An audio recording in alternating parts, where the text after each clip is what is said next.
talks about triple bottom line. That means it says enlightened corporations use their CSR to integrate economic, environmental and social objectives of the company within its own operations. So it's almost saying that CSR is actually addressing the triple bottom line at one point. At some other point, it also uses the word shared value, which is the Porter and Kramer's now the recent theory of the shared value, to create shared value. Now, at next level, in the Schedule 7, when it lists all the activities, it lists social business as one activity. So that is what Vishwanathan was referring to as businesses that will emerge. Then it talks about joint efforts and working together and working with corporates working together, joint efforts, and working with others like governments and Prime Minister's Relief Fund, etc., etc. So it is talking about a number of models. One, it is talking about triple bottom line. Second, it is talking about shared value. They are related to each other. The third, it is talking about social business. It is talking about joint efforts amongst themselves, corporates, and with the others, okay, like trusts and governments, etc., etc. But all in very clear in project mode. The projects have to be identified by the board. Project means what is my objective, what are my plan, and what is my action plan, and what will be the outcomes, how will I monitor that. So almost every spend has to be on project mode. So once it is in the project mode, what could be the project? In Schedule 7 it is listed. But in the guiding principles, it is talking a little something more general. So I want, depending, we have multiple perspectives on the panel. And from there, I would like one by one to give you examples of something like shared value, some project of triple bottom line, some others are social business. So I want, and what projects can be eligible, what projects cannot be eligible, is something that I want to take up by the panel. Now, Uday, you have spent a lot of time addressing the environmental issues, whether it is the environmental compliance issues or environmental restoration, etc., etc. So now, if a company wants to address as a part of its triple bottom line and wants to generate environmental value of the company, generated by the company, contributed by the company, right? Will it really fit into the Schedule 7? And what kind of examples can you think of that will fit into the Schedule 7? So can you throw light on this? You see, in fact, it perfectly goes. If you look at the environmental sustainability, just to give an example, one particular idea we floated it about one and a half year back, and unfortunately the idea never caught the bureaucracy's attention, and then bureaucracy have denied that idea.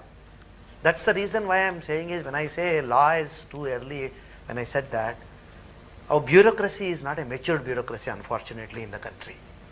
They are still into the mold of a British style of working. And the particular idea which we floated, and it was actually presented in the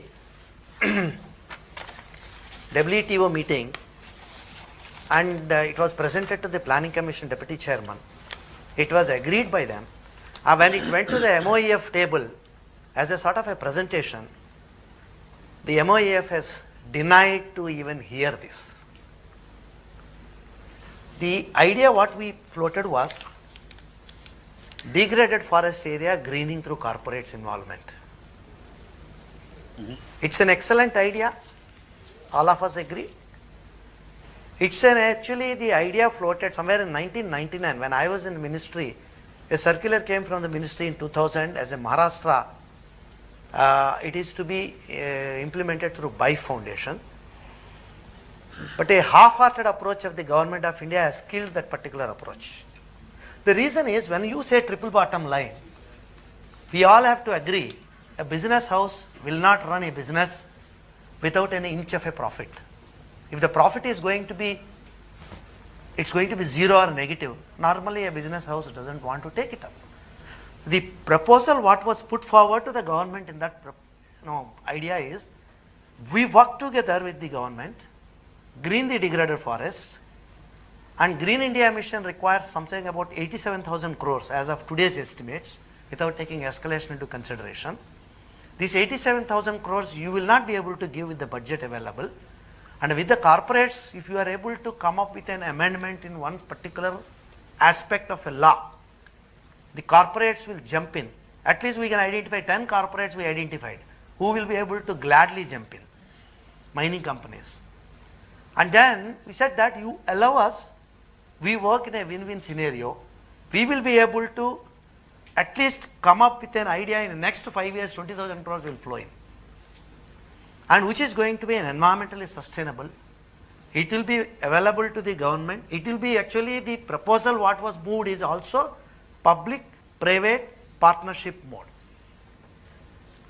When it was proposed, it was denied. In fact, the hearing was denied. In fact, this is very ironic in the whole process.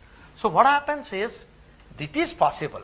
Every corporate would like to do a CSR and sustainability of every work, ability to do that. But the only thing is we need a support of the government. And it happens so in many of the cases when a sustainability ideas go to the central government or to the state, it gets vetoed very fast. And CSR is not a really a, what we think it as a corporate, so it is basically the politicization of the CSR. That's what is happening, unfortunately. So in the whole process, as Madam said, I think if you see the IIM Calcutta study and as well as SOCHM study, which gives a very clear picture of about 175 to 200 corporates, 50% of them spend money on the education, followed by the mobile health clinics. And this is a very fancy subject, mobile health clinics. In the whole process, there are so many mobile health clinics, but tribals' health has never improved in Chhattisgarh and then Jharkhand and those areas, Orissa. Why is it so? So what happens is, anything you would like to do it under the project, you require a support of the governance. And my worry in this particular law is, the whole activity of the government role is dumped onto the corporate and say that you have to do it, and over a period of next 5 years it becomes into a compliance mode. Then automatically the whole proactive nature of the corporates today working on CSR through the foundations. Today we have, as I said, 68 companies have got a foundations doing tremendously good work. And those foundations may lose their enthusiasm. So that's a problem that is going to come up when you are not very capable of hearing to the corporate voice. So the CSR also may meet such type of, scenario that you will find a bit there. Okay. Now, one of the projects that I was generally wondering, for example, triple bottom line, let us say there is one corporate, okay, we would like to does its product stewardship, right? It wants to do the product stewardship. It is in the, let us say, kitchen appliances, it's producing kitchen appliances. And then it works out a way by which it gets into product reuse, right? So whatever the products that are not in use or cannot be used, it brings it back and does some level of repair and gets it back to the bottom of the pyramid and supplies these things, and then that becomes a completely a product stewardship program for that. So one is a product stewardship program of this particular kind, or let us say in shared value, there is a pharmaceutical company which or a nutrition company which wants to address the nutrition requirements of the bottom of the pyramid, and it comes out with new products and specifically addressed to the nutritional requirements of the bottom of the pyramid. These two are actually business projects, but not business as usual projects. They have a business interest in them. It is trying to extend the markets to the bottom of the pyramid, both ways, trying to touch the bottom of the pyramid, but at the same time, it has a business interest.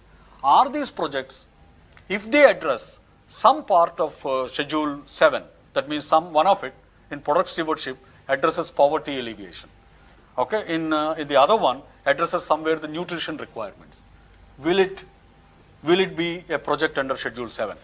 Can it be a project under Schedule 7? Can I interpret it as the guiding principle vis-a-vis Schedule 7? I'm doing both.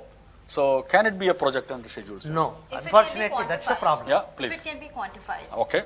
No, but that's a problem actually. I will tell you a How do you quantify very it? simple thing. One particular initiative taken up by the Tata Chemicals. When they came up with the iodized salt, Suddha Namak, before that it has come, they started a particular campaign called iodized salt, and then what are the benefits, and then where you will be able to get, because iodized salt is more expensive than normal salt. They would like to now push the iodized salt into the market. They went into the health, what are the problems that are there with the iodine deficiency, but it took off. But then if I want to continue that, in this particular schedule, it may not fit in, because what it said is, the view of the MCA today is, this should not be directly linked to your business. Now, in fact, this is the clause which the cement supply to the AP Housing Board tender when it has come. The minister's statement is this. It is very clear the CSR intent is outside your business and not linked to direct to the business activity. Now, the moment you say triple bottom line, if the business activity it should not be directly linked, then it's contradicting. This is the place where our bureaucracy and politician machinery has to gear up themselves to understand this. And my worry is, with the present setup of the implementation and the governance we have, we are likely to meet the same fate we have, especially in this. I am actually very familiar. 30 years I have spent in the area of environment. Today it's an environmental management in the country is in chaos. Why is it so? Because you don't have a clarity, you don't know what is environmental sustainability, what is good to the society, what is not good to the society. You have no proper tools to evaluate. You don't have an academia to really do these tools for evaluation. And there is a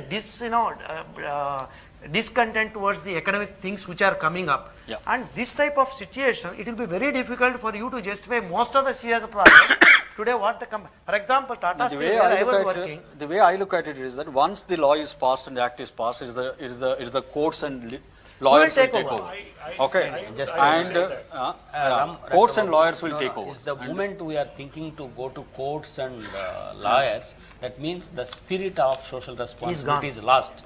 Let us not go to that stage. Agreed. Now, what is required is, actually if I take some clue out of Uday Bhaskar, what he said, say like Maggi noodles when they were introduced, there is a lot of research that was done, going to places like Dharavi, various poverty areas, what are the nutrition problems the children are facing, the women are facing, and what is the extent of time required, how fast the food is required, and they have made it a very popular concept, that 5-minute, 2-minute noodles.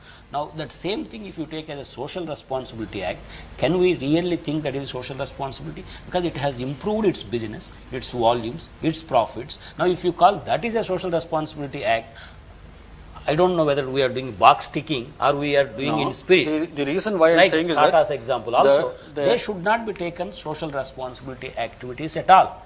Now, say for example, if there is an area which is totally poverty stricken, now there is a research that shows if the people are not healthy, they will not attend the offices, they will not be attending regularly the factories. Due to that, there is a production loss, and that affects the GDP and growth of GDP. If you can provide a good health around the place wherever they are there, the factories or maybe offices, then the people health becomes better, they attend regularly offices, and they will be able to contribute to the productivity of the company and the production of the company, which in turn improves the GDP. It is not a direct benefit to the company, it is a direct benefit to the society. We have clearly identified, it is very clear if you see these 10 issues, they are macro level very important. What you are going at a micro level, say micro level issues are maybe directly related to the company itself or the industry itself. Now that should not be if that is the business, then the company should have done themselves. Now there is no need to have a corporate social responsibility as a section in the Companies Act. Now it should be a macro level, you have to see what are the macro problems the country is facing. Poverty, malnutrition, education, health, now the sanitation, water. Now these are the activities we should know. Absolutely. The overall vision actually is that the corporate social responsibility of a corporate is to address the social problems. The purpose of the business is to address the social problems, right? Now come back to the act and rules. The rules in its guiding principles very clearly, it opens up by talking about shared value. Shared value is a word used by Porter and Kramer. It's a technical word. It has a Wikipedia meaning. Yeah, yeah. Then environmental, social and economic objectives. It again has a triple bottom line. It has a Wikipedia meaning. Similarly, it talks about social business. It also has, I think some of my colleagues wanted to project that it is not available. Again, it has a Wikipedia meaning, right? This is all in the rules, right? And global practice also seems to be, in fact, the kind of things that we are talking about, community, that are called community development. When they talk about corporate social responsibility, they seem to be merging with corporate social responsibility with the business interests. Okay, so that is one reason why I said that what kind of projects. Okay, I really appreciate your view. That will be the dominant view in my opinion. Okay, as it goes along. So now you were wanting to say something, Subha. Sure, let Shubha finish that. She wanted to say so something. as I mentioned earlier, just to go back to the Maggie example, I'm just thinking out of the box here. It does not have to be that way. So let's say Maggie went ahead and created a program. Their program was awareness on nutritional benefits and conducting a needs assessment on what are the nutritional levels in these areas, how to improve it, and they conduct a study. That's their project mode. Their project goals are to bring about awareness to this certain section of population and resulting in an impact. So they decide the project activities, outcomes, and they also budget for an impact assessment 2 years down the lane. So that's an absolutely well-planned project, and it creates shared value. Absolutely. And it can be quantified. Now, if it cannot be quantified, that's where you have, it crosses a thin boundary line, and you can't quantify it. But that's exactly why program mode or a project mode is extremely important. So your CSR team says we're going to go ahead, we're going to implement it with FHI, which focuses on health awareness. We're going to develop a separate methodology and tool for creating awareness. We're going to do a baseline before it. So you go ahead and outline your activities, your board approves it, and you do it. And it does qualify if it's done in that way. I'm just thinking out of the box because we are interacting with many companies who are struggling with this concept. And how can we go ahead and do this? For us, awareness is very important, whether it's education awareness, health awareness, forming of self-help groups, female empowerment. How can we quantify these things? And it's very important to think about. I appreciate, I'll come back to you. I appreciate that point. Actually, if you see the first rules that were circulated as the draft rules by Indian Institute of Corporate Affairs and the MCA, it was very categorical saying that there should not be any business interest linked to that. That's it. Yeah. Any business interest. But the second rules that came up, only place it talks about should not be, is that it should not be directly benefiting the employees. That is the only word. And no other place it says that it should not be directly benefiting the business or even indirectly benefiting the business. In fact, it seems to be coming back and saying that guiding principle, by putting that guiding principle there, which was not there in the previous rules, it seemed to be indicating to us shared value, triple bottom line, social business, etc., social entrepreneurship, etc., etc. All these are coming up, almost telling you that, see, when you do business, when you make profits, I support you doing business even though I am not your shareholder. I make laws favorable to you.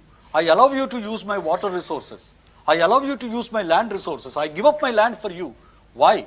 Because I think if the business grows, I grow. But if that stakeholder trust is betrayed,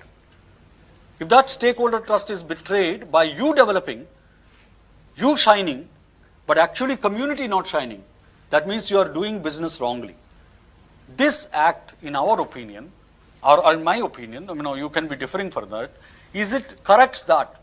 If the business grows, there should be a way that the community grows. If the business grows, economy grows. If the business grows, environment doesn't get damaged. That whole concept of business and industry growth is environmentally negative, is negative to the communities. So in Niyamgiri Hills, if Vedanta wanted to go there, when all of us actually don't even understand why Niyamgiri tribals actually objected to it, right? But in their interest, it has to be objected to. In our interest, because we were interested in something else, in our interest, it is wonderful project.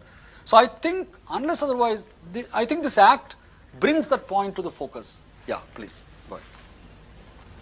I just wanted to tell one thing to that basically, that if we need not make an attempt to identify that business, separately. Business is a part of the system. Business cannot be there in the island of success cannot be there in the adversity of ocean. So if business is growing, naturally the community will also grow. And the community also grows and gets benefited, that will return plow back to the business. So whatever we do in the CSR, it cannot be always philanthropy. There has to be a strategic intent to that. Yeah, So absolutely. this strategy, if you see, I'll just take an example for say BP, British Petroleum. They had gone very heavily in 1990s for the renewable energy, because they had thought that by 2020 and by 2050, more than 5% of the total energy requirement will be converted into renewable. So they are working on that. Whereas the other way, Exxon has negated that. This is rubbish. We will be very happy with the fossil fuels. We want to continue with that because they had prior experience of working in that area. So basically, business is a foresight. It is a challenge. The industrial leaders should decide what is going to help you at the long run, because you are not aware of the situation that is going to come of that. So the intervention that you do, it is going to help the community, but it is going to plow back to it. So business will always have an vested interest of serving community, but at the end time it will be stripping. It is not an asset stripping, but it is an advantage stripping or the benefit stripping to the company. So that the share value has to have. This is what is called shared value by the Porter and That Kramer. is exactly what Porter has Porter, told. You have to create the competitive context of the organization. Absolutely, absolutely. I'll just give an example. What we are doing in Hindustan Petroleum is a perfect case of PPP. All of you must be knowing we have a Rasoi gas system. Absolutely. Rasoi Ghar we call it. Absolutely. It is in the village area where more than 75% of people in the rural area, they are fired, they take it from the firewood that collect from there. So, biomass. So what we do, we provide a kitchen, community kitchen inside that area, and we supply everything there. They come, they per hourly basis or whatever is their requirement, based on that consumption, they use the fuel and then they go back. So they don't they don't cut the trees anymore. And we do our business by selling the LPG gases there. Okay, they are benefited, the environment is sustained, they are also benefited. So it is basically community is being taken care of, profit of our organization is assured, and then third thing is, environment is protected. This is one way of taking PPP. Yeah. So we are practicing that, and it is a huge success in our organization. Thanks a lot. Thanks a lot. And I coming to, I'll See, one is, my reading is that while these broad activities have been given under Schedule 7, once the rules are notified, finally, some guiding notifications or circulars are expected to come. subsequently. Subsequently, in respect of each area, they may give some more subtitles, which will become more clarificatory in nature, which will help corporates to guide. The second point I would like to say is that you cannot have CSR objectives outside the business objectives. Absolutely. They are coexistent with each other. I'll take an example of Colgate. Colgate, maybe 10-15 years back, probably when these concepts were not there or they were hidden, they started as an initiative in the African continent, in certain countries, to ship toothpaste and tooth powder free of cost, and it was distributed to the tribal population. And they had also engaged people to train them how to use the tooth powders and toothpaste.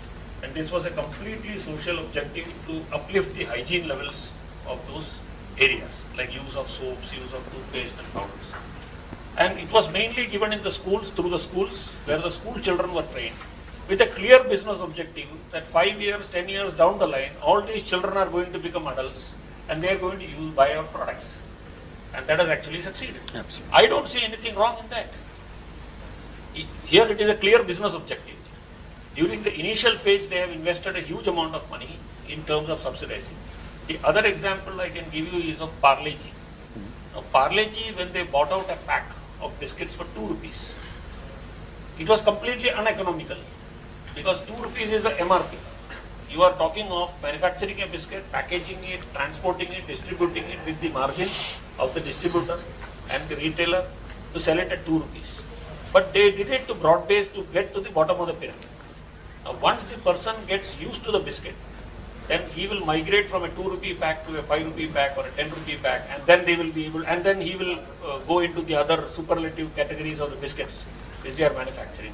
Again, this is a case where probably the deficiency of the vitamins or the proteins or other things which were not accessible to these people, because somebody who is getting a wages of 50 rupees or 80 rupees a day, he cannot buy a pack of biscuits for 10 rupees. Yeah. He will have to have a meal. So that is why this has been. Objective was to ensure that while it was packaged as a promotional aid to go to the bottom of the pyramid, but the real intention was a business intention to broad base the market. Same way distillery coming up with a small bottle of water. Like today, if you have a large bottle of water which is priced at 10 rupees or 15 rupees in a railway station which is somewhere in the village, you will have somebody hesitating to buy it at 15 rupees. But if you bring in a bottle which is available at 4 or 5 rupees, the probability of his buying is very higher. He gets clean water. Now, there could be very, very aggressive interpretations, as you rightly said, of all these activities becoming CSR. Yeah. Till the time the regulator doesn't enter the scene, things will be good, rosy. But the moment somebody gets in, then all these things, some things will be debated, some things will not be debated, and some things will be accepted. You may have some possible litigations emerging later on, Yeah. may not be now, maybe after 5 years, 10 years. Just Yeah, to I- respond to agreeing what to- you're saying, it doesn't have to be restricted only to activities which merge or coincide with your core Can be any business activity. interests. That's exactly the flexibility of the rules that was mentioned Absolutely. earlier, that Exactly. you can work through an implementing partner, you can work Correct. with external foundations, you can work with states, you can work with other companies. It gives you the flexibility to mold your activities according to your larger goals. It doesn't have to be only oriented around your business interest. It has to be oriented along communities' interests and stakeholder interests as Correct. well. That's, I think, would create or define the success of a shared value Correct. project. Yeah, I think Dr. the whole shift is from creating only shareholder value to creating stakeholder Society value. value at Stakeholder society. value. I wanted to specifically ask you something. Two comments first. Okay, okay. First of all, I agree to what everyone has said Okay. on this. I'll add just 2 points. One is the credibility of the business through its board is at stake, which was not there till now. Absolutely. And that's an immense pressure on any corporate. Please understand that. The corporate not only works with the local communities and its customers, it's working with global communities and investors. It's taking a major risk. So please understand this technicality when the board is becoming responsible for these activities. The second small distinction I'd like to add, and I agree with everything that has been said, that when they say that the profits can be plowed back, they're only saying in terms of not for profits. Yeah. These 2 points. Absolutely. Yes, your question, please. Rambabu, I have one small. There are two good things so far in the draft rules which has come is, though the minister had a statement in the case of AP case, they have not said that it should not be directly linked to the business activity. Absolutely. They have not said this is, if something is in the law, and if you are doing it, though it becomes a sort of a CSR activity, it is not exempted yet to be covered under this. These are the two good things have happened. I wish this will continue. Then probably there is a good chance of these rules becoming a good, real, useful Absolutely. tool to Absolutely. make the changes. Yeah. The moment they try to link these two things, and it's going to create a problem. Because for the simple reason, I'll tell you, in one of the project, which I was earlier working in that company is, 750 crores has to be allocated towards the CSR by that particular project when the environmental clearance was given by the MOEF. Now, 750 crores is to be allocated and it should be spent over a period of 5 years. As the project is getting implemented. As the project is getting, the project gestation implementation schedule is something about 4 to 5 years. So 750 crores you will have to implement for the CSR, and if that is going to be over and above 2% of the profit of that company, and together it is coming to something about 1600 crores, we will have to do a CSR, and I don't think any corporate will have without any backbreaking. Yeah. I think if these two things are retained, I hope MCA is listening this, these two things are retained, then there is a possibility this becomes a very smooth sail and we will be able to really have a result of the intent behind this act. I will throw open now to the audience basically on the kind of projects. We have now started discussing the kind of projects, and it was very clear that how do you assess as Dr. Raju clearly articulated his view and his concern that the business benefit and community benefit, and you Shubha emphasized community benefit should first, business benefit later. Okay, align in the alignment. But generally, other panelists are saying they can go parallel. Shared value is parallel. Triple bottom line theories say they can go parallel. Okay, I think Mr. Vishwanathan very clearly articulated that I am creating new markets, I am developing new markets, right? And that is the reason why I am putting certain investments, my own products, my own services, my own resources. But I am alleviating poverty, I am addressing nutrition, but at the same time creating new markets for me, future markets for me. I am creating long-term shareholder value, not short-term shareholder value. I am not doing something business as usual. I am doing something business unusual. In carbon projects, in CDM projects, in fact, we had to demonstrate to the UN that whatever I am doing is business unusual. It's called additionality. The same issue is coming up here. I am doing something. You may say, oh God, it's business as usual. But I say it is business unusual. There is a toolbox in the UN, in the carbon projects, to prove something called additionality. Maybe such toolboxes will come up. Okay. But then question is that I am again throwing back to you regarding the kind of projects. Just before that. Okay. Like Brief, if please. they- Yeah. Very briefly. If you say that I am developing markets that in turn benefiting, then spending on R&D, is it not a social responsibility? Now GSK spent billions of dollars on this malaria vaccination. Can it claim that is a social responsibility? Maybe it can do that. I don't know. I'm saying Just, maybe it can do that if it is addressing child nutrition or a large social problem or Millennium Development Goals, which is what all these foundations do. It is. And people talk it as a CSR.